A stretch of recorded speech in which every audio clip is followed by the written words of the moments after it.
Hello, good morning or good afternoon, and welcome to our live webinar here today at Relyon Plasma. I'm very pleased to present you our series start Piezobrush PZ3-i, the compact plasma integration as industry standard of the future. My name is Simona Lerdach. I'm the head of sales and marketing here at Relyon Plasma, and together with my great team here today, I'm pleased to introduce you our new product, the functions, and the customer references. Today, my members and the guides for you during the webinar will be Isabel Dölfs. She's our application technology expert, and Florian Hoppenthaler. He's our head of design and production and product manager. Now, our hidden stars today, and I hope you will learn them together afterwards, are our customers. We will start it with Gesem. They will present us a compact plasma integration in multi-materials 3D printing, presented by Julian Scholl and Maximilian Richter. Followed by Kienz, Isabel will show you the plasma pre-treatment in marking printing of PTFE fabrics. Followed by Franken, she will show you different bonding applications in the PCB sector and a comparison with other plasma solutions. The video will be presented by Pierre Smith and Wouter Buntoff. At least, I'm very proud to present you our partner, EGOS. Jens Kerner will show you in a live demonstration how easy is the integration of our plasma unit in robotic system. Now, before we get started, some advices for you. The webinar will be recorded and will be made available to you so that you can share it with others and watch it again. During the time, all listeners are muted. If you have questions, so please use the question box on your chat panel. I hope that we will be able to answer all your questions in the following Q&A session. Now, I hope that all of you know who Relyon Plasma are, how long we existed, and if yesterday my daughter asked me, Mom, is your company hip? Are you on social media? And I said, yes. But let's have a look on our company history. Already in 2002, Relyon Plasma was 100% daughter by the Renhausen Plasma GmbH. In 2006, we were able to launch our first plasma brush series and based on the technology pulse atmospheric arc. Followed in 2009 with our handheld device series Piezobrush, based on the technology PZ dielectric discharge. In 2014, we split it off from the mother concern Renhausen, and we became new shareholder Dr. Stefan Nettesheim and Klaus Forster. Also, we were renamed under Relyon Plasma. In 2018, we became 100% daughter of the DTK Group. During all the time, we tried to establish our management system during the industry standard ISO 9001 and in 2020 during the medical device regulation to the standard of medical devices. Now, I'm very happy that we are able to launch our new product Piezobrush PZ3-i and that we have already customers which are in use of them, and Isabel will show you now first a short insight about our technology, plasma technology, and then she will introduce you our customer references. I wish you a nice session and see you soon.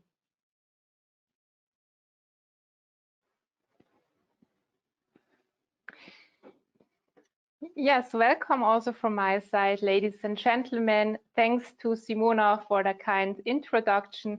And of course, the biggest thank goes out to you for attending our webinar today.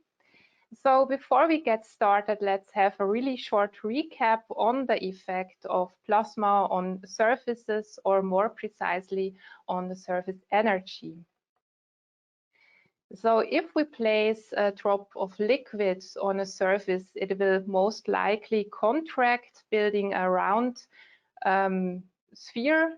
And this you can see on the left side. You can also observe this at home by just applying a drop of water on your Teflon pan, and the drop will not wet the pan surface.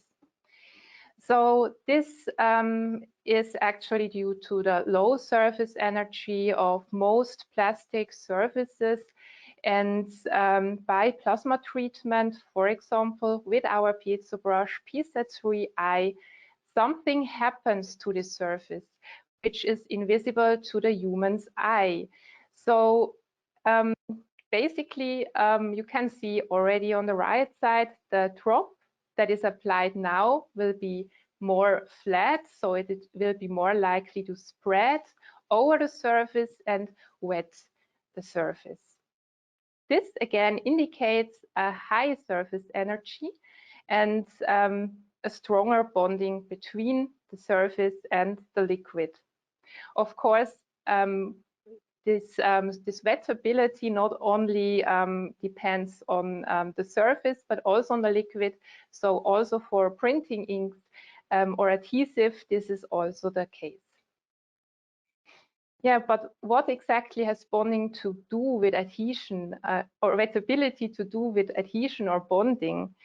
So to answer this, let's have a look on the molecular structure. So for bonding process, only the uppermost layers are significant here.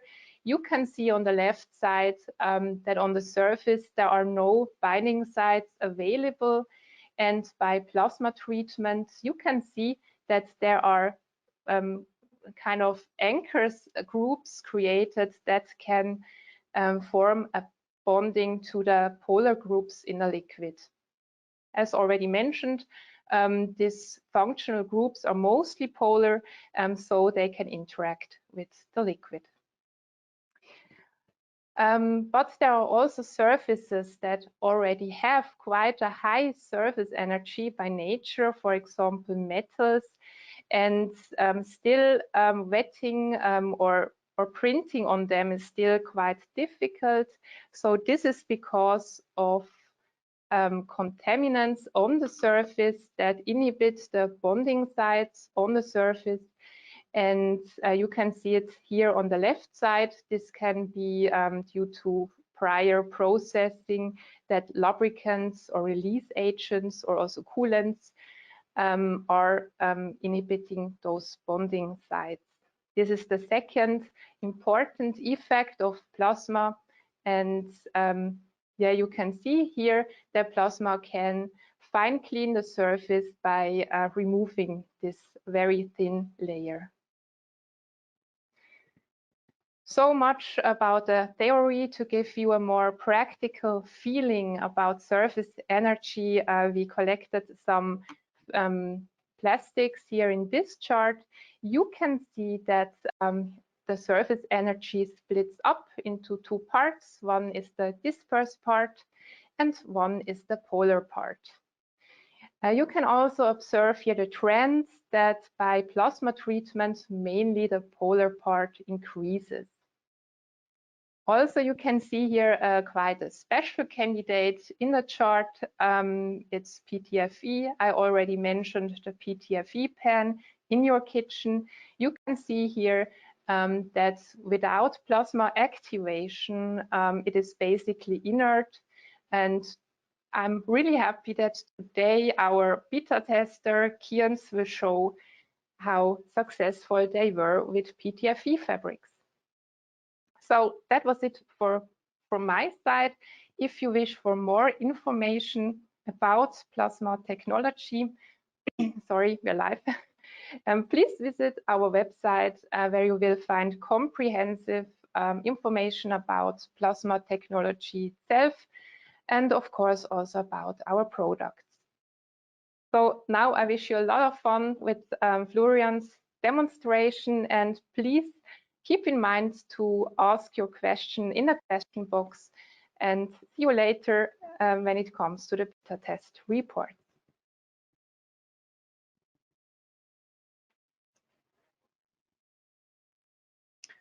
Thank you very much, Isabel and Simona, for your introduction. Hello, everybody. My name is Florian Hoppenthaler, and today I like to give you some information about the newest product of us, the Piezobrush PZ3-i. So some of you already might know our Piezobrush PZ3 handheld device, and both devices are based on the TDK Saraplus technology. So because of that, the new product, the PZ3-i, is completely compatible with all the Piezobrush PZ3 modules, those available and the upcoming ones as well. This is the integration version of the handheld device. So even though the overall design is very different, the internal electronics and the modules are identical. So this means there is no technology gap between those devices. And this is very interesting for example, the development. If you start working with the handheld device and switch over then in your production line to the integration version, so you can transfer all the validated parameters to this device. There are no high voltage cables required due to its design. It is a robust, modular, compact and lightweight design to make the integration as easy and solid for you as possible. The device has a very low power consumption of under 18 watt. It has a very low thermal stress on the substrates. So this might come in handy for you because there is, for example, no warping on thin polymer parts. There is no surface damaging due to high temperatures. The device works with relatively low flow rates of either compressed dry air or nitrogen. We're in a range of 8 to 20 standard liters per minute. On the device itself, you have a visualization via status LEDs you can see up here. So on the device itself, you can see the status of it. But of course, with the communication cable, you also have the possibility of an external control of the device with digital I/O signals. For example, the plasma OK signal as a feedback signal to have more process safety or process control. For the future, there is an additional bus communication schedule. Unfortunately, it's 2022, and as you might know, the availability of many electronic components is quite difficult. This already caused some delays on the development. I think you might have experienced that as well. We're very happy that we now have a working device and that it's available from shelf, but the additional bus functionality will take about until the end of this year. Let's have a look at the scope of delivery. What is included? It is the device itself, of course, which is separated into the module carrier and the driver unit. It comes along with one connection cable in between those two units. There is a set of mounting screws and a seal sticker included, as well, even though if not depicted, a operating manual. Not included is the power supply, because since in the case of the integration version, the integration will be very different depending on your machinery, on your processes, and you might even use only one or several devices in your process. Also, the gas hose, the connection cable for the power supply and for the communication are not included, since this as well might be very different in your applications. The modules are not included because for your application, you have to please just order the module that you need for your process. Even though the connection cables and the gas hose can be ordered as additional equipment, and we'll just come back to that in a few seconds.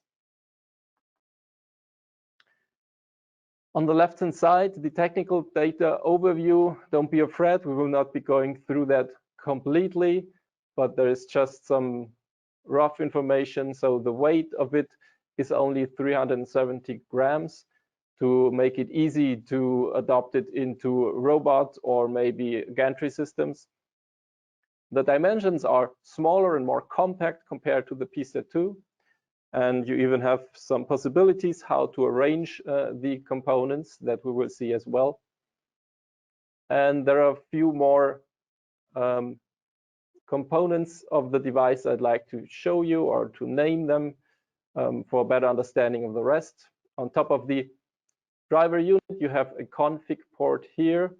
We'll come back to that later. The locating pins, we will speak about them, as well as the adjustment screw on the module carrier and this white locking ring where the module is inserted. As I said, the scope of delivery is what you see here in the center of this picture. You will need to order one module per device at least. Please choose for your application which module you need, or contact us if you're not absolutely sure which module will be the right for your application.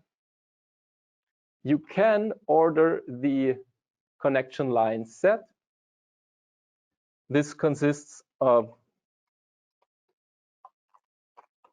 a gas hose, 4 millimeter outer diameter, so very standard gas hose, and the connection lines. Each of those three components has a length of 10 meters. But as I said, in your application, in your machinery, you might require much shorter or longer cables, and feel free to order them directly, because we stick to an industrial standard, which is the M8 connectors. You find the specification for all those cables in the user's manual. They come with the M8 side on the device and with open wires on the other end to connect them to your machinery or to your PLC.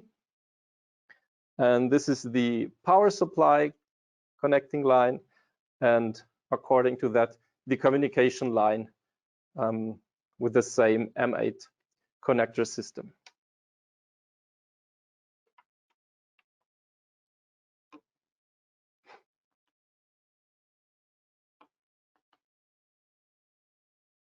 Next is an overview of the schematic overall structure. So what I described by now is here in the center, the Piezobrush PZ3-i. Here you see the schematic plasma discharge over your substrate. This is what it's all about. There is something being plasma treated with this device. And what you need to set up in your machinery additionally to have a working system is a gas supply and a gas control system like a mass flow meter or a mass flow controller.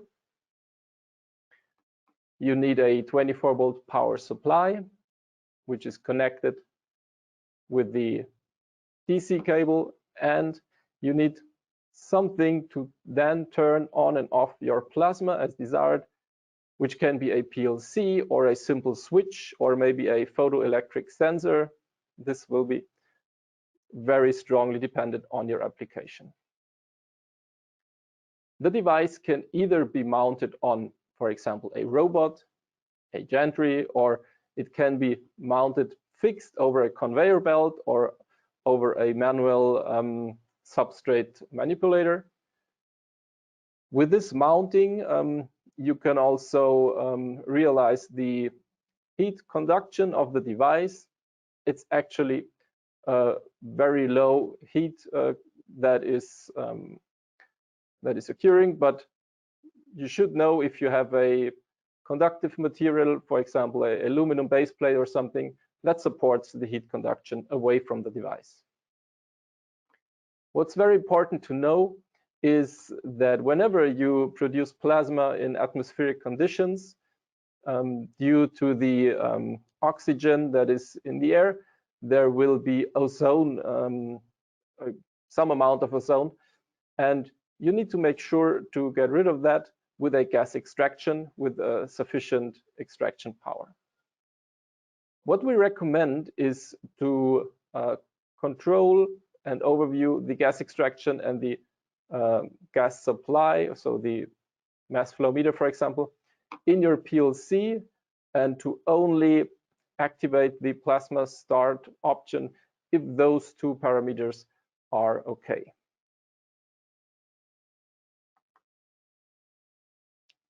As I said, there are three typical integration situations that we shown here as an example, which is a static mounting of the device, in this case 4 devices to increase the treatment width. This can be for a manual movement of the substrate or over a conveyor belt system. Maybe one of the most common applications is the use in a linear robot or a gantry with 2 or 3 degrees of freedom. It's a very typical solution for dispensing applications, for example. With a dispenser just next to the plasma generator, you can just duplicate your movements with a little offset, and you can pre-treat and then dispense your glue. And for very complex shapes and with the 6 degrees of freedom, it's of course also possible to use a PZ3-i in a robot system.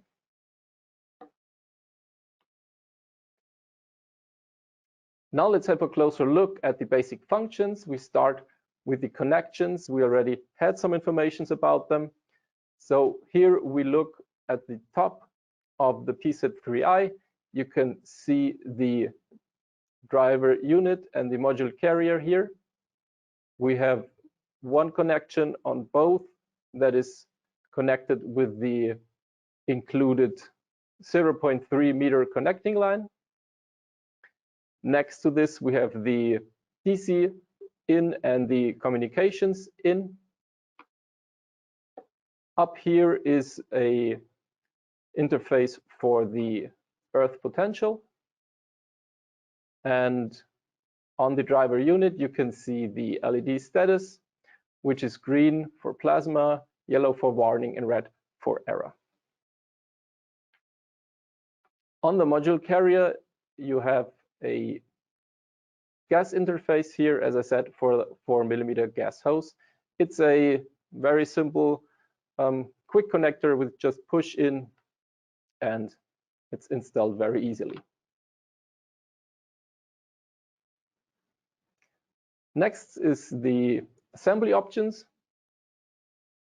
The standard assembly option is, as shown down right, if the module carrier is mounted on the driver unit.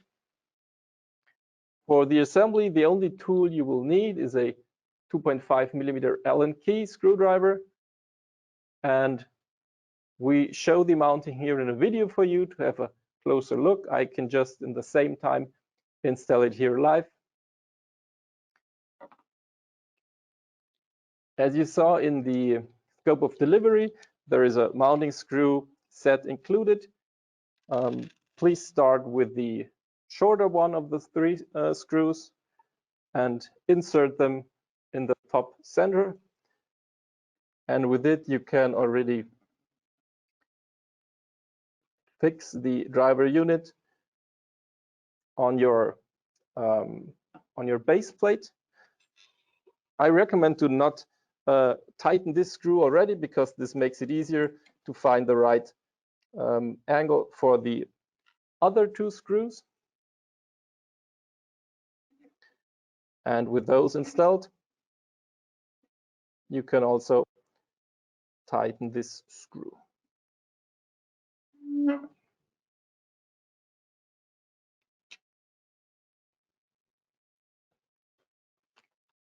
The next thing you will need is the module that you choose for your process, in this case, a module standard.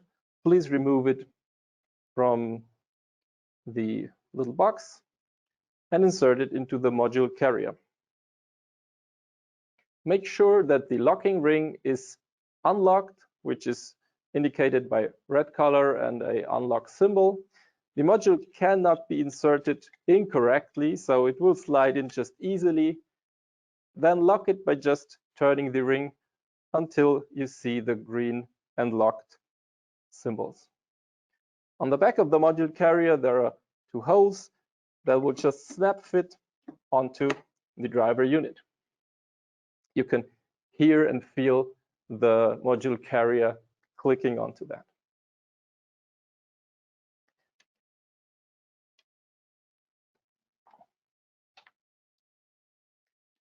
You can then install the gas hose on the module carrier by just pushing in the hose into the quick connector and then make sure that it sits in firmly.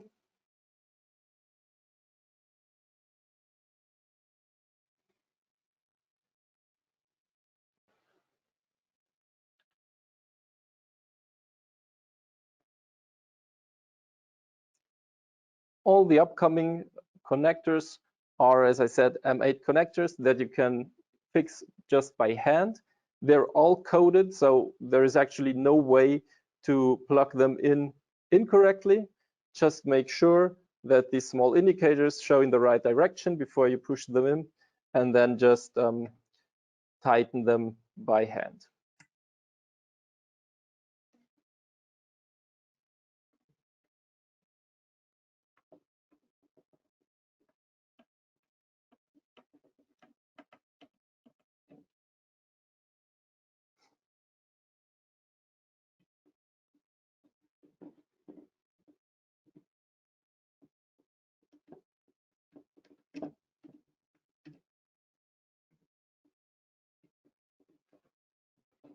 It's the same procedure for the DC line and for the communications line.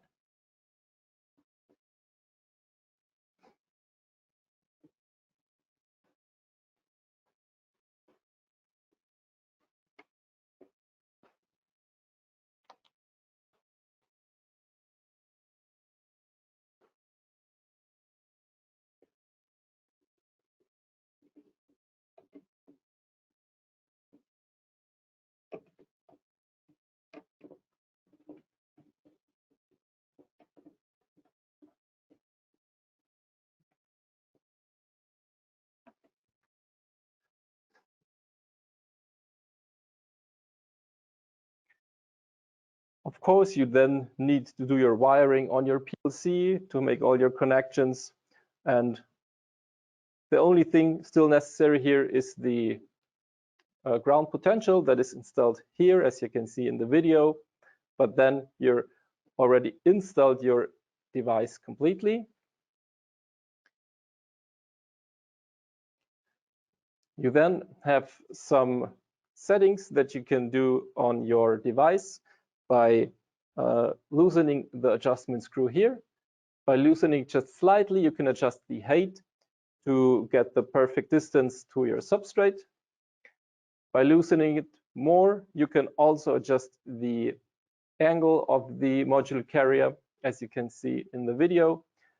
There are some pre-adjustments you can see. These are special angles that we will see on another slide. And once you then fix this module carrier in the perfect situation for your process, we recommend to use the included seal sticker, because for the maintenance, for the module change, there is no the screw anymore. And to avoid anybody accidentally interfering with your process parameter, it might be best to just seal this screw.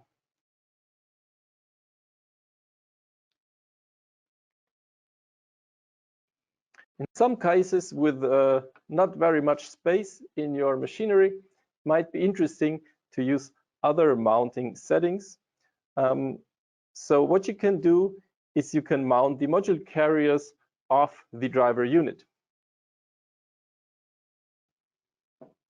To do so, just remove the locating pins from the driver unit with the 2.5 Allen key and insert them to a prepared drilling boring that is also explained in the user's manual. And once you installed the locating pins, you can then again just snap your module carrier into this position until it's fixed. All the other installation steps are, of course, the same. So here again, you see the assembly option that I showed you if they're mounted separately. What you should know is that the included connection line between the two units is 0.3 meters. It's possible to use longer cables in between, even though it's a strong influence into the EMC. This means if you want to use longer cables, you maybe need to check in your integration situation if there are any EMC problems, because the increased cable length then makes it strongly different how your cable is installed in your machinery. So it is possible to increase the distance, but maybe it might cause EMC problems in your machine that you should check in advance. What you can also see here is that the modules can be mounted next to each other. The width of one module is 40 millimeters, and this is also the minimum distance of two Seraplas next to each other to work properly without interfering anyhow negatively with each other. So you can just mount them shoulder by shoulder to increase your treatment width. And if you have very high requests for homogeneity of your plasma activation, it might be necessary to also install devices on a half stack in between back to back with the first row, so to fill up the gaps between the plasma discharges in one treatment direction.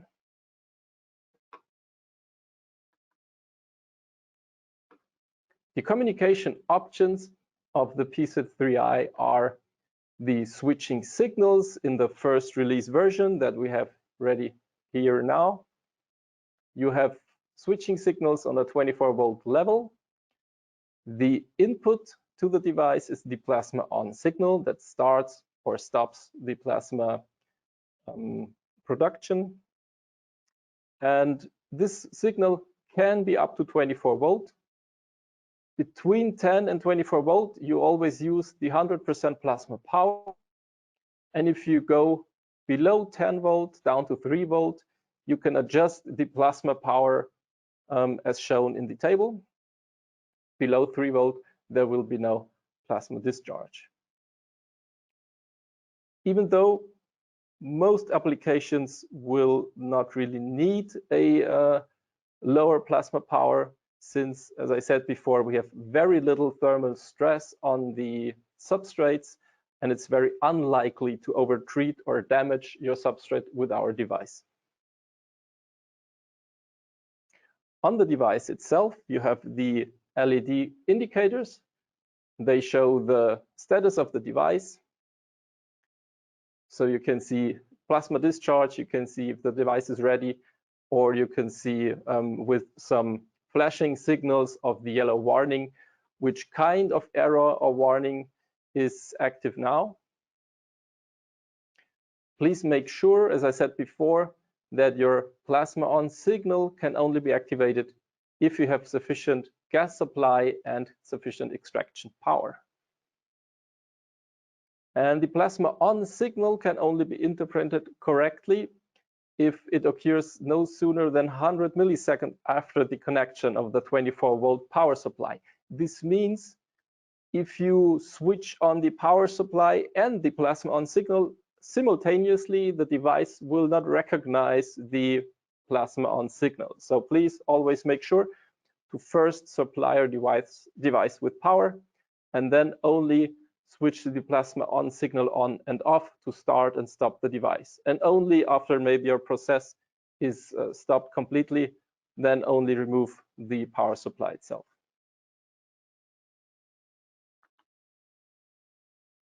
Here's just a short video about the LED codes. You can see now a yellow and red flashing. That means there is no module inserted. The device is not ready. With the insertion, it switches to green and yellow switching code. That means ready. Green is plasma activation.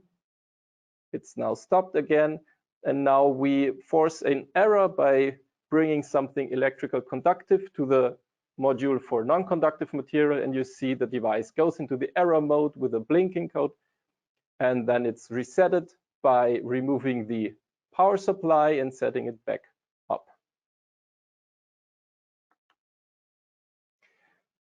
In some cases, it might be necessary to switch the error mode. This might be for materials as compound materials, for example, CFK carbon fibers, something like that, that are not clearly non-conductive or conductive. To do so, please just open the config port and switch the dip switch number 7 on the all the other dip switches are not necessary to anyhow change by now. This is later for the CAN bus functionality.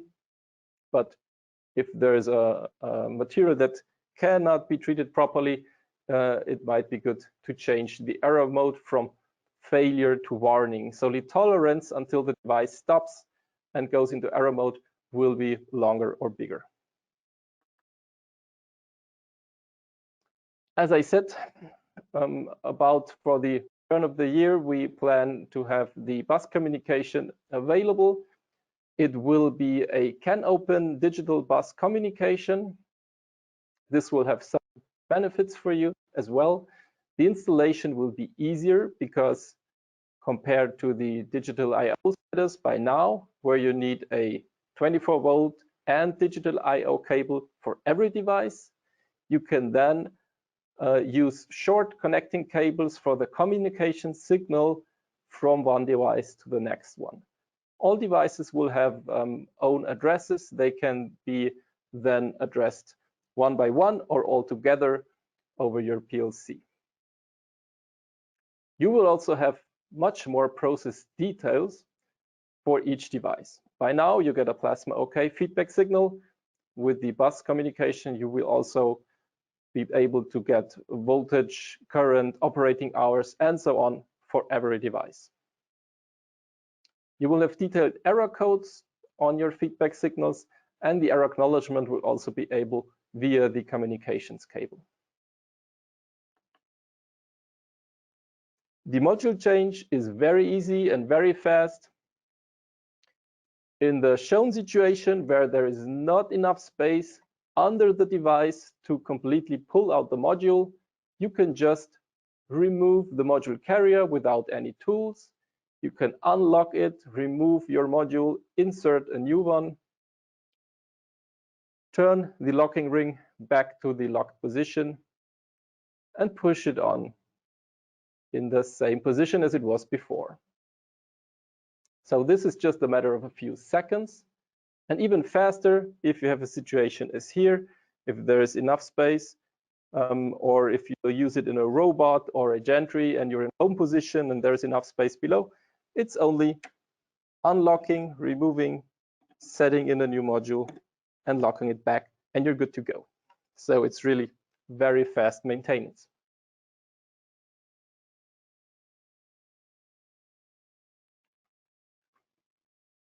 The modules that you might already know because they're already released since a while is the module standard for the treatment of non-conductive materials such as plastics, glass, ceramic, paper, and natural fibers, and the module near field for the treatment of electrical conductive materials like metal, carbon fiber composites, doped semiconductors, or wood.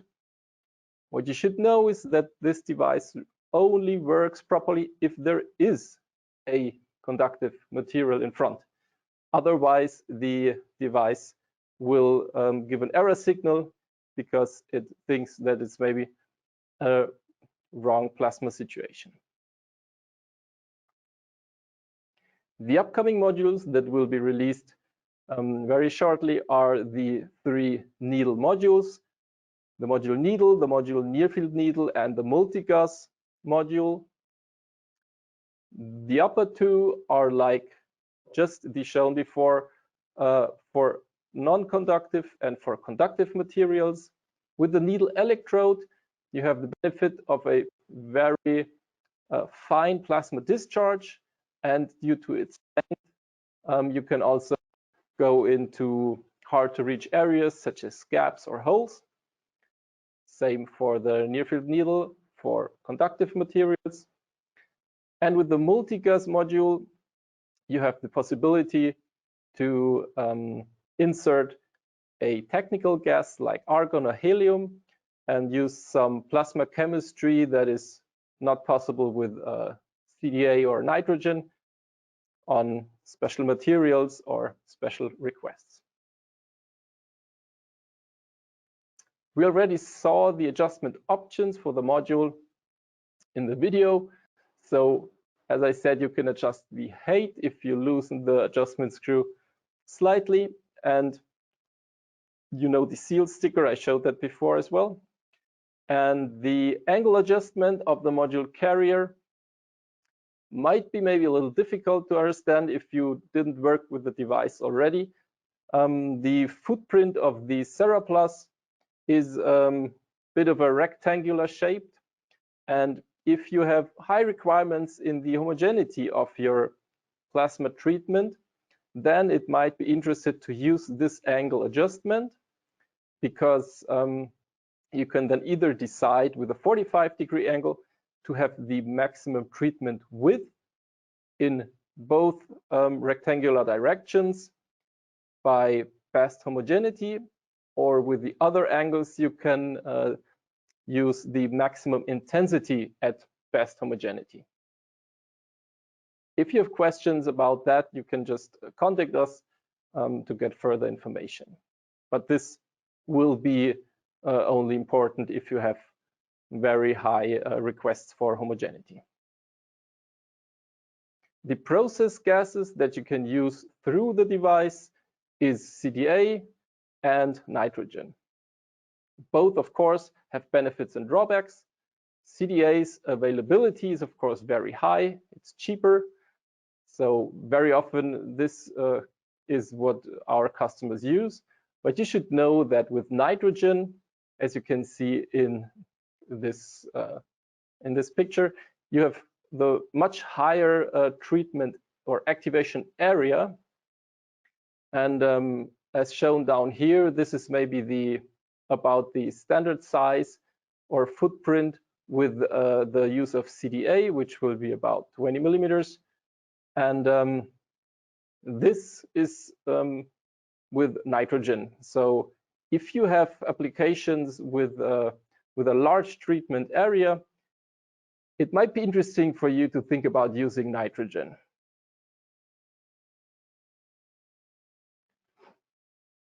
The performance of the device is, on the one hand side, described by the system availability. Due to the fast, tool-free replacement of the low maintenance interchangeable modules, you have a high system availability. With one channel, it is 99.9%, and even with 5 channels in a row or 5 devices in a row, you have 99.97% system availability. The mean time to failure of the modules themselves for the standard module is 3,000 hours, and for the near field module, 2,000 hours. And what might be very interesting for you, after buying the device, the operating costs per hour are very low compared to a classical plasma jet system due to the low power and gas consumption. Compared to this, in this case, maybe our PB3 system, you have only about the 1/8 of the operating costs per hour compared to a classical atmospheric plasma generator. There, of course, are other benefits, such as the lower weight, the lower size, and the lower heat transfer to the substrate. So here, compared to our PB3 system, but of course, other plasma generators, atmospheric plasma generators, are about with similar data. To make your integration as easy as possible, we provide all the connection information, the specifications for the cables required, a 3D file, step file for your CAD planning, and you have the measurements to prepare all your mounting plates and installation information, for example, to not have any conductive material as cables or metal nearby the plasma end of the PZ3-i, to avoid a side discharge of the module, because this might, on the one hand side, decrease your activation power, and over time it might also damage your module. Some of you might have already seen this slide, because it's exactly the same from 2020 when we released the PZ3 handheld device. Before developing the new PZ3 system, we had a customer survey, and we looked very close to our wishes, our ideas, our requests of our customers. And already in 2020, we showed you what we solved with the PZ3, with the handheld device, with the upcoming modules. But what was still left open were some requests, and we told you in 2020 those will be solved with the PZ3-i. And now it's 2022, and the automatic version with the 3-axis desktop robot, or the continuous operation with power supply, the externally controllable function, as well as the active feedback signal and the housing with flat walls, all that went into the PZ3-i. And we really hope that we met your requests, your wishes, maybe even exceeded them. And I really want to thank all of our customers and our beta testers for communicating with us, for telling us your wishes, your requests, your needs, because we really hear that, and we really enjoy the close work together to develop products that are good for you, that solve your problems. And we really want to continue this way, because we feel that it's a very good way. And it's the third webinar now, and we sit here and watch the upcoming results of the beta testers, and it's really a great joy for us to see what now is achieved with this device, that other companies now have further developments, or they solve problems they had much easier. And we really enjoy that, seeing that the work together is going in a good direction. So thank you very much for all your ideas, even all the critics, everything, all your feedback is very good. And please stay in touch with us, with your questions, with your ideas, and we will do our best for the future to develop more and more improvements for these products. There will even be a ongoing survey about the PZ3-i, so it will be online in a short time. And if you have any ideas or any feedback for us, you can use this platform. So the overall summary: PZ3-i is easy to maintain. It's a modular system that you can just scale to your treatment width or to your desires. You have a communication and process safety, work safety, and a very easy integration. It's environmental friendly due to its low consumption, and since you can replace maybe some primer applications with critical chemicals. You have a very good price-performance ratio, a low threshold process validation, since you can just transfer your handheld device results to the process directly, and you have a very low thermal load on your substrates. So thank you very much for your interest into our new device. I will now hand over back to Isabel and to the results of the beta testers.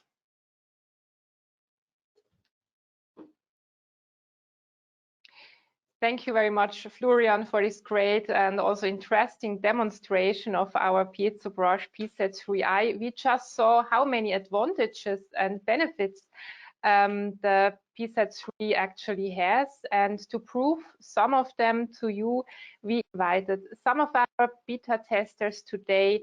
And at this point, a huge thank you for helping us with your feedback and improving our serial product. So we start with Gesim. Gesim is a special machine manufacturer from Saxony, close to Dresden, and is your partner for hardware solutions for top-notch research and also commercial industry. So I am really pleased to welcome now Julian Schroll and Maximilian Richter from Gesim to show how easy it actually was to integrate our PZ3 in multi-material 3D printing. Thank you so much. So, hello. Thank you for the introduction. My name is Julian. I'm from marketing and service, and my colleague here, Max Richter, from R&D, which is primarily responsible for testing the PZ3-i. To most of you, we're probably unknown. We are a small specialized machine manufacturer from Saxony, from Dresden, in Germany. Ever since 1995, we develop specialized solutions for science, for researchers, but also for the industry. And we are a very small team of engineers and researchers, and therefore we are quite often involved in common research, joint research projects, and also we do a lot of custom tool development, which we later on integrate onto our robotic platforms. The company started with microfluidics in silicon wafers, microfluidic structures, from which they developed pipettes for micro and nanoliter dispensing, which then got integrated into a pipetting robot, which finally went into the creation of our multi-material 3D printer, which is also the tool we integrated and tested the PZ3-i on. This is the printer. It's called the bioscaffolder of the 5th generation. It's developed for printing biological material and tissue, and multi-materials at the same time. It might not be obvious, but it has 4 individual tool axes, 4 Z-axes, and we installed very easily the PZ3-i on one of them and connected it with our SPS, which the whole system drives already. So for us, it's quite interesting to modify the print surface to well, you know what I mean, to make it more hydrophile, and then coat it with either 3D printed hydrogels or with liquids such as growth factors, etc. We tested the PZ3-i on a flat surface, a surface with cavities, and a surface with spikes to see how it would perform with different three-dimensional target surfaces to simulate how the plasma would penetrate into these cavities, and which would give us a better understanding on how well it could be integrated into our 3D printed structures. It, besides the hydrophilization aspect of it, it is also quite interesting for us because we can offer our customers a sterilizing tool with which they can integrate into a hybrid print between cells and biomaterials, and then the potential sterilization. So we also, as I in the introduction mentioned, have a lot of microfluidics. So it's also very interesting for us to use it in that field.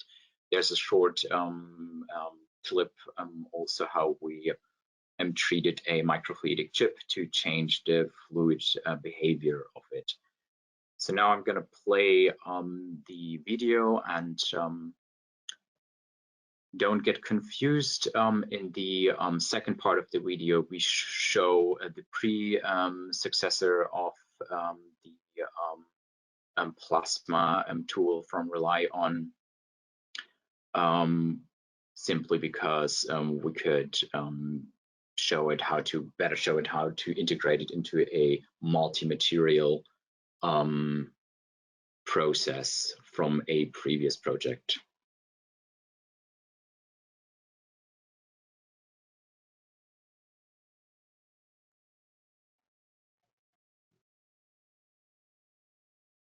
The liquid you see is just colorized water. Here it's a microscopic clip. That's the microfluidic chip. With the we used both the tips. We used the close field and the standard tip of the PZ3-i. Here the cavities are treated.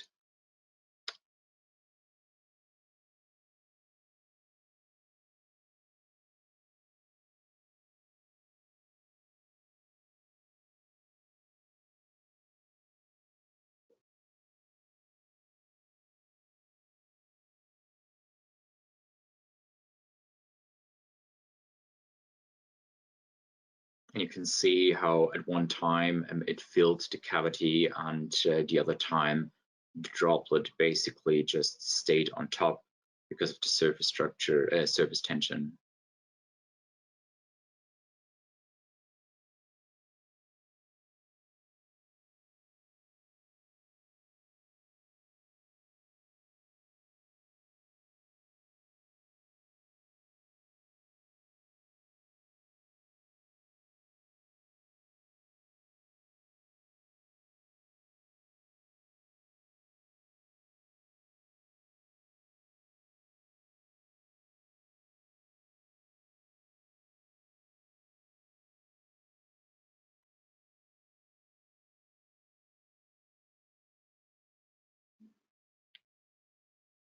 And here again after the plasma treatment.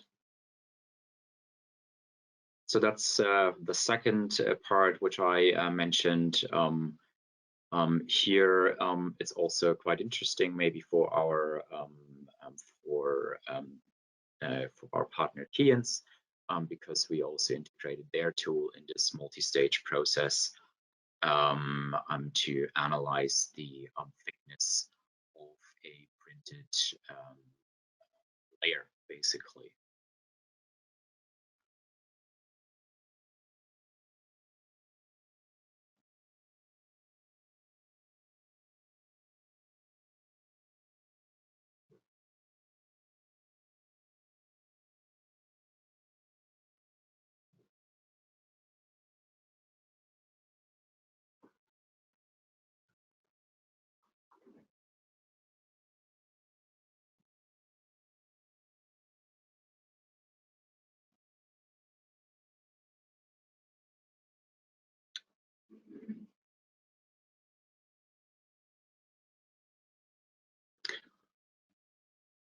right. Well, that's about it from us, from our side. It was very pleasurable to work with Relyon, and the PZ3-i showed very easy integration onto our system.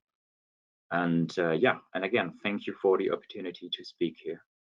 Thank you, Julian, for this really nice video material. It's really nice to see that the PZ3-i worked so well for you and the application. So our next beta tester, I feel really honored to present by myself. So it's Keyence. Keyence was founded back in 1974 and is one of the world market leaders in the fields of automation and quality assurance. So thanks goes out to Tobias Tondera. He's the area product sales manager and team leader at Keyence. And you may remember at the very beginning when I was talking about the PTFE use case that we will see now. So Keyence was basically using their continuous inkjet printer, the MKG 1000, which can also be used for applications in the food, chemical and cosmetic industry, but also in the electronics, automotive and metal industry. Here you can see a picture of it, and yes. So what Keyence was testing for us was basically they were investigating how PTFE fabric or also glass can be labeled reliably and also effectively. So they used our Piezobrush PZ3-i with their continuous inkjet in order to get abrasion-resistant label printing. This is how the process looks or looked like. So they put the plasma device, the PZ3-i, directly before the inkjet printer on the right side. And so they had therefore a quite fast process. They did not wait until the printing, which is also suggested by us. And they also mentioned that the setup of the PZ3-i was quite user-friendly and easy to do, as only power supply and CDA supply was necessary. Now let's come to the printing results. So in the upper row, you can hopefully clearly see that the printing or the labeling is not that readable as in the row below. The data matrix codes cannot be scanned, and also abrasion tests did not show the targeted result. With the plasma treatment, we see a clear picture of the DMC code, and it was also abrasion resistant. So what was the conclusion of Keyence? So they mentioned that due to the plasma pre-treatment, the label printing on the PTFE fabrics was possible without there were the problems that the DMC code wasn't readable. And they also mentioned that due to the plasma pre-treatment, traceability can be ensured. Also, they emphasize the user-friendliness that we also provide you a handheld device, our PZ3, which can be used for live demonstrations. So thanks to you, Keyence, and everyone who was involved in this project and for these valuable insights. So now we come to Relyon.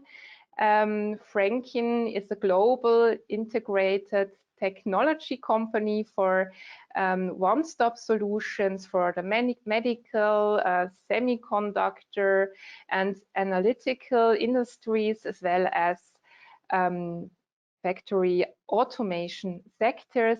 So many thanks to Pierre Smits and Wouter Bunthoff for your valuable results and application report. You did not only proved the bonding application with temperature-sensitive semiconductors, but you also compared our PZ3-Is to alternative plasma devices. Thank you very much for that. Welcome everybody at the webinar. Next to me is my colleague Wouter Bunthoff.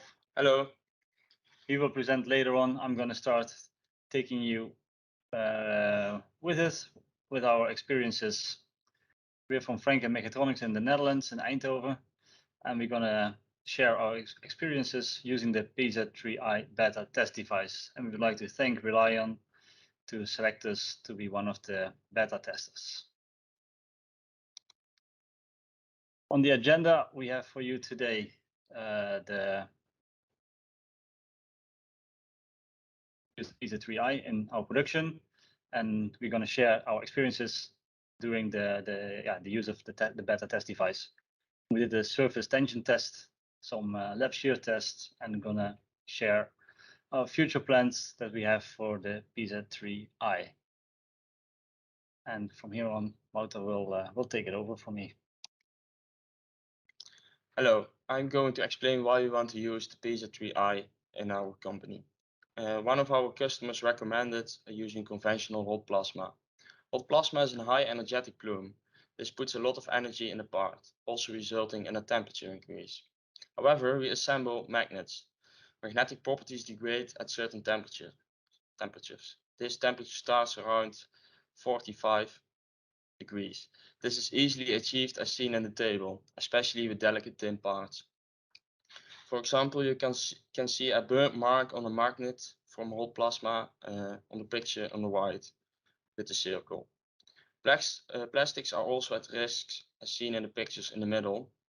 The PZ3-i has no visible deformation on the surface, but the hot plasma pan has melted the plastic, which resulted in the visible deformation. Around half a second, and each interval it increased with half a second. Our experiences. Currently we use the PZ3 in production. It's an easy to use device for low volume batches because you can easily turn it on and start plasma cleaning. We used it already as a risk mitigation for a failed bond. You can see the part on the right upper corner. It's an aluminium bracket with a thin steel shim. Due to some forces, it came loose, but we didn't have any problems anymore after starting plasma cleaning. Currently, we are also using the PZ3-i in the prototype phase. The first parts are ready for high volume cleaning. It's easy to use in combination with our glue robot. They are both 24-volt systems, which make it easy to integrate. However, we have mounted the module carrier separately because it has a lower weight and it's easier for the glue robot to maneuver around. The feedback signals from the driver unit are immediately passed to the glue robot and acts accordingly, so we can interrupt or stop the process if the plasma cleaning isn't sufficient or if an error occurs. Now I'm going to show you a video about the plasma cleaner on the glue robot. The glue robot uses an absolute coordinate system. This results in a programmable distance from nozzle to surface and a programmable speed. We can use the same program over again, which results in a controlled and repeatable process. Another benefit of this system is that after plasma cleaning, the next step of gluing can be performed immediately. You put the plasma cleaner up and you insert a syringe and run a slightly different program that applies the glue. This mitigates the risk of touching the surface and contaminating the surface. One of the tests we did is a surface tension test. One of our customers had requirements which indicated a maximum bonding window of 20 minutes after plasma cleaning. However, research showed that longer periods of enhanced surface properties are still present. If a significant decrease in contact angle is still visible, the bonding window can be extended according to the customer. The part is a nickel-plated stainless steel, which had general cleaning for use in an ISO 6 clean room. Afterwards, in the clean room, it's cleaned with acetone. The time of this test is directly after plasma cleaning. Left side of the orange line is plasma cleaned. The right side is only cleaned with acetone. The contact angle on the plasma cleaned side has decreased and is expected to have higher surface energy. This would mean that bonding strength will be improved. This will be tested in later slides. The time of this test is 15 minutes after plasma cleaning. A slight increase in contact angle can be noticed compared to the previous tests, but significantly lower than the non-treated side. This test is again after 30 minutes. It has a similar contact angle as with 15 minutes. This test is 45 minutes after plasma cleaning. Now a slight increase in contact angle can be noticed compared to the one from 30 minutes. The time of this test is 1 hour after plasma cleaning. The contact angle is still much lower than the non-plasma clean side. The contact angle is low enough to prove to our customer that surface properties are still enhanced enough to extend the bonding window up to 60 minutes. Another test we did is the lab shear test. We wanted to verify if plasma cleaning is beneficial for bonding. We did this by doing a lab shear test. A lab shear test is a destructive test by pulling out two bonded substrates vertically. The purpose of the test was to compare bonding strengths for different surface treatments. The glue we used is the DP460EG. This is a low outgassing vacuum compatible two-component epoxy. It's frequently used in semiconductor vacuum applications. The module used is the near field module because we use aluminum substrates to test. We had 4 variants. All variants were first cleaned with EPA, afterwards with acetone, and then the different steps came. We had a control group with no extra step, that's variant 1. We had one with a manual PZ3-i, that's variant 2. And we had one with the integration module, that's variant 3. And we had one with a conventional hot plasma pen, this is variant 4. Here's an example of a lab shear test. If you listen carefully, you can hear the glue cracking, and you can even notice it.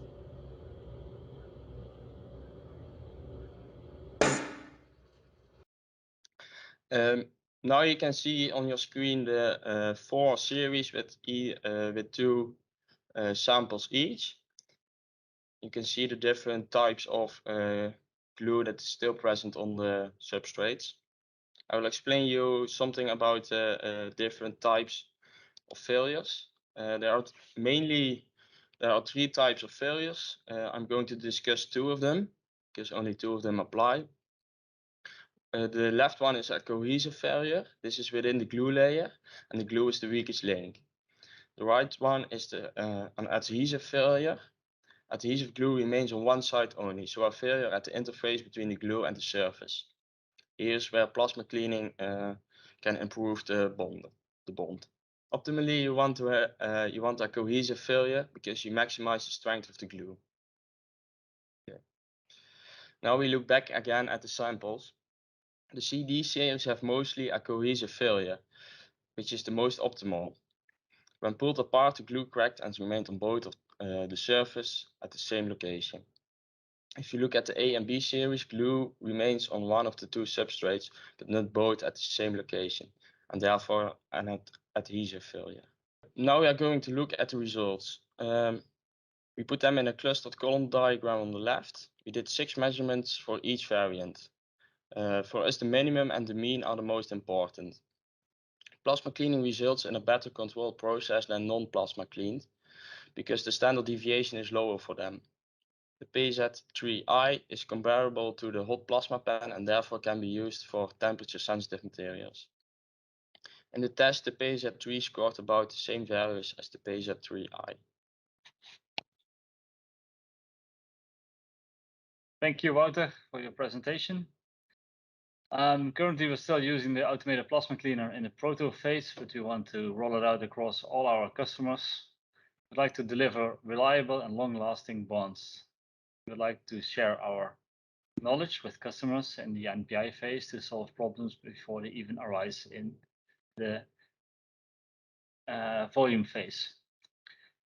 Currently, we're mainly gluing metal parts, but we also in the future would like to elaborate and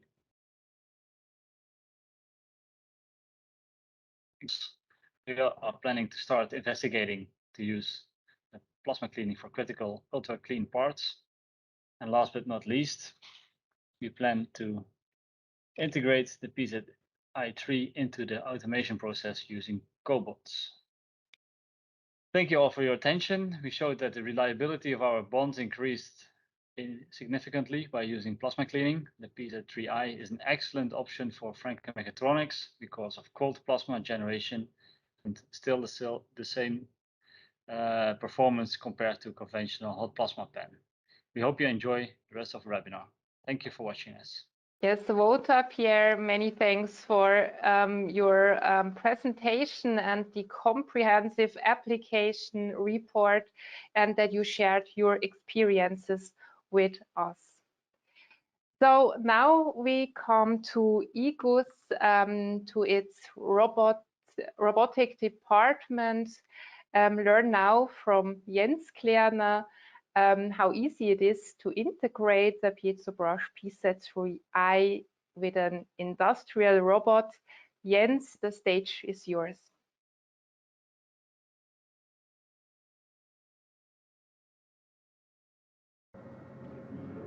Hi, my name is Jens. I work for IGUS here in Cologne, and I'm responsible for the RBTX marketplace. That's a low-cost robotics marketplace. We will take a look at the marketplace in just a moment, but first I would like to lay out what we're doing in this time slot. First, I'm going to show you how easy it is to configure your own robotic solution, including a PZ3-i anti-factor. And we will configure, let me take the webcam here, a robotic system just like this one. So here we have an XYZ gantry system, and of course the PZ3-i cold plasma anti-factor. So this we will do on the website, and second we will then program the robot so that you see that it's also really easy to get the robot up and running. We will do a sample program here. It's really easy. I will share my screen later, and then you can take a look at the easy program interface. All right, let's get started. I will just share my screen here. All right, so that's the RBTX marketplace. It's an open marketplace. We have over 70 partners right now, and Relyon Plasma is one of our partners. We're really happy that we can now offer cold plasma robotic solutions thanks to Relyon Plasma. You can build your own robot here. You can pick the robots, you can pick the anti-factors, etc. We give 2 promises here on the marketplace. First, price transparency. That's true for all the 8 countries where we are currently active. So that's Germany, France, UK, Austria, United States, Canada, Singapore, and India. And the second promise we give here is the guaranteed compatibility in terms of hardware, software, and electric. That's really important when you want to combine components from different manufacturers, that the compatibility is guaranteed, and we do this with our configurator here. All right, so let's just build exactly the same robot system that I've just showed you. Let's filter here that we are only seeing our gantry systems. And where do we have it? Here that's the system, 400 by 400 by 150 millimeters. So as I said, you always see the prices, you see an overview of the product, some explanation videos. You can even customize the gantry systems to fit your needs. These systems can also be 2 or 3 meters wide and high in height. The download of the software is available here. The software is for free. So we always say test before invest. So you can download the software, play around with it, and just figure out if you get along with the software before you make any purchasing decision. Okay, so then let's add this gantry system to our configuration. So now we select an end effector, and here it is, the PZ3-i end effector. Of course, also with all the tech data and downloads that you need to get further understanding what the product can do for you. Let's add this to our configuration. So we have now the robot, we have the end effector, we have the controller for the robot, which is always part of the robot itself. You could add a vision system, services, software, etc. But for now, we have all we need. And now you see in your shopping cart website the robot that you've added, the end effector, and then we always then dynamically add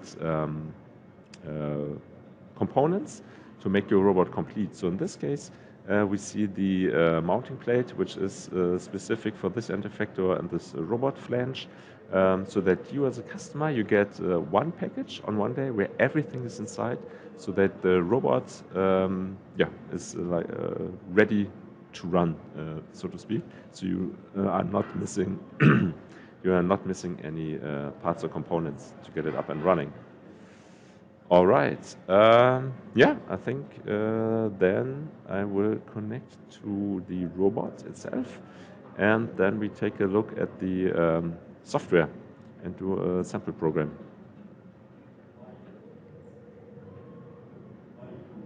So that's the IGUS robot control. That's the name of the software.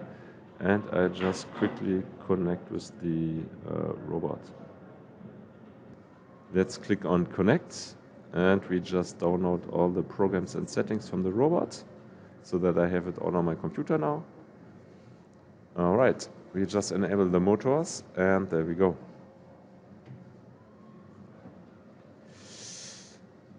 Okay, what do you see here? You see the digital twin, as we say, of the robot system. You can move the robot or teach the robot, for instance, by just clicking on one of these axes and then just move it along. I will just take the webcam so that you can see that it actually moves.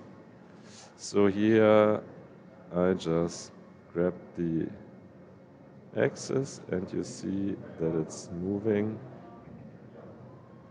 Another way how to teach the robot is by physically touching the robot. I will enable this mode here, and let me open a new program so that we can do a quick sample program. Let me grab the webcam. So I've just activated the manual teaching mode, so I can teach the robot by hand. I can move it up and down, I can move it left and right, I can pull it towards me or away, and just like this, let's do a little program. So let's say we want to start the plasma treatment here at this position. I have an empty robot program here, an empty canvas, so I just hit J for adding the position of all the joints. I will now click on Action Digital Output. That's where the PZ3-i is connected to.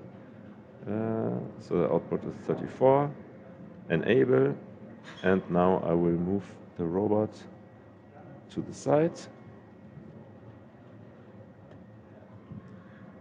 and hit J again, and then say Action Output 34, that's the plasma end effector, disabled. And just like this, I will make it a little bit more compact so that you can see all the steps at once. Yep, here we go. And just like this, we did our very first program together. We go to position A, we activate the plasma anti-effector, then we move to position B, and then we deactivate the PZ3-i. And that's how you do a robot program. But of course, like a good TV cook, I prepared something. Let me show that. All right, it's exactly the same program that we've done. I've just added a couple of more positions in between. Okay, so let's deactivate the system here, enable the motors, and here we go.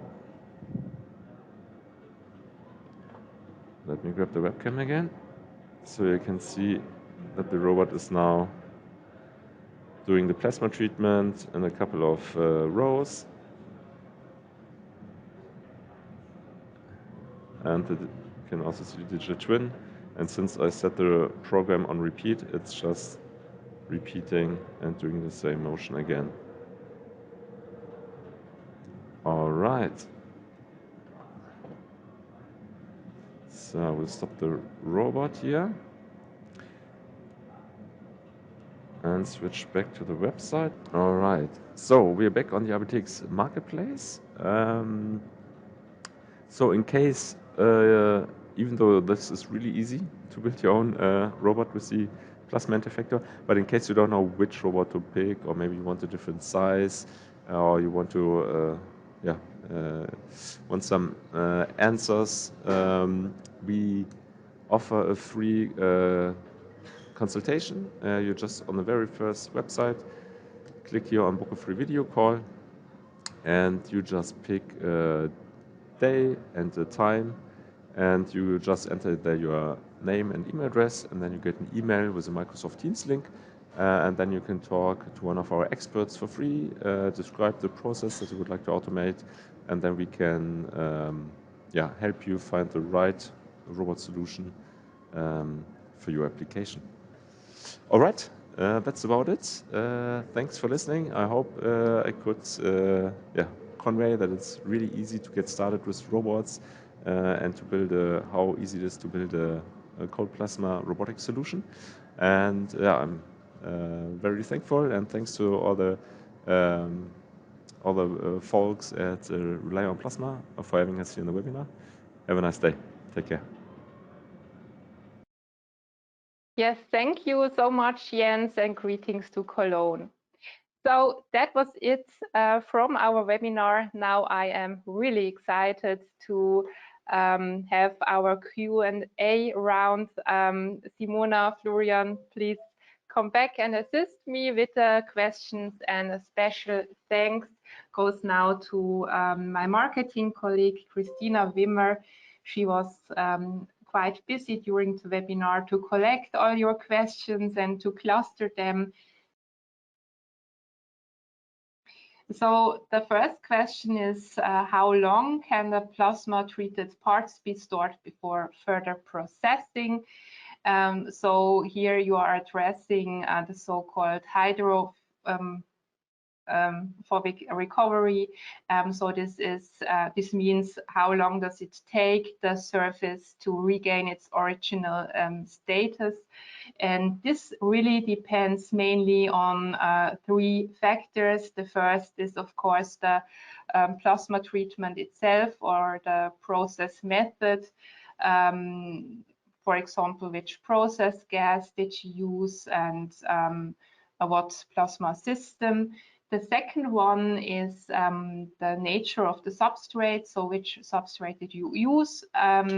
And the third one is the storage conditions, like temperature and relative humidity. So generally, we suggest our customers to do further processing as fast as possible after plasma treatment.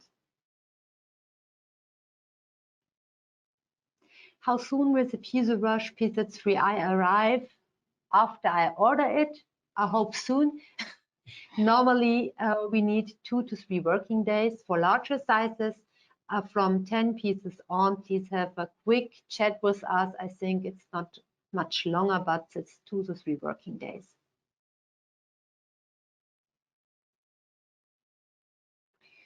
Next question is what treatment does it normally achieve? Also here we have quite different results depending mainly on the process gas. So for CDA we reach 5 to 29 millimeters approximately, of course, and with nitrogen 5 to 50 millimeters.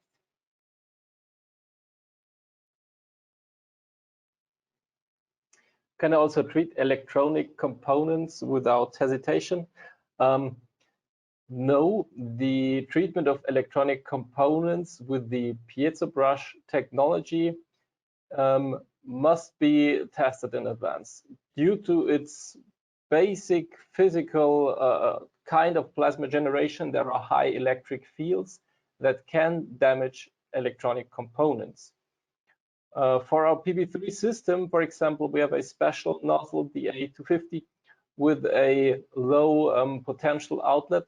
But for the Piezobrush technology, this is not available. So if you want to treat electronic components, you must check if those are damaged by this discharge or not.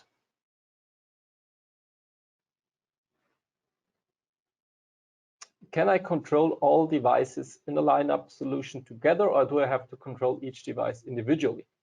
Well, both is possible. That depends quite much on your integration solution, on your PLC. So you can just turn them on and off simultaneously by connecting the plasma on signal to one switch, but you can also address them one by another.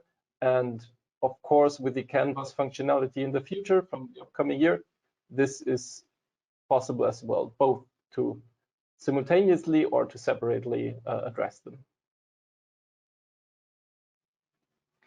At what speed does the plasma treatment take place? So this is also very depending on the application that you are following and also on the substrate and other process parameters. So for fine cleaning, we are estimating around 1 to 50 millimeters per second. It really depends on the factors that I just mentioned. For adhesive bonding, we have speeds from 10 to 150 millimeters per second. And for printing, we reach even more. It's about 100 to 1,500 millimeters per second. What is the purpose of changing the angle? I assume you mean the rotation angle of the module carrier. With the module standard or near field, when we have the direct discharge on the Serra Plus component, there is a, well, kind of rectangular footprint because the discharge is strongest in the 4 corners. And if you go straight in that or that direction, then there will be not a optimum homogeneity of the plasma treatment. And by rotating it, you can align the 4 corners in the one or other direction to have a equidistant position in this direction, which evens out the plasma treatment over the treatment width. Now we are coming to the end. We would like to say thank you for joining our webinar. And at this point, we would like to encourage you, if you have great results and references with our Piezobrush PZ3-i, please do not hesitate to go into contact with us. Maybe we can share that information with customers, or you can attend on our next webinar.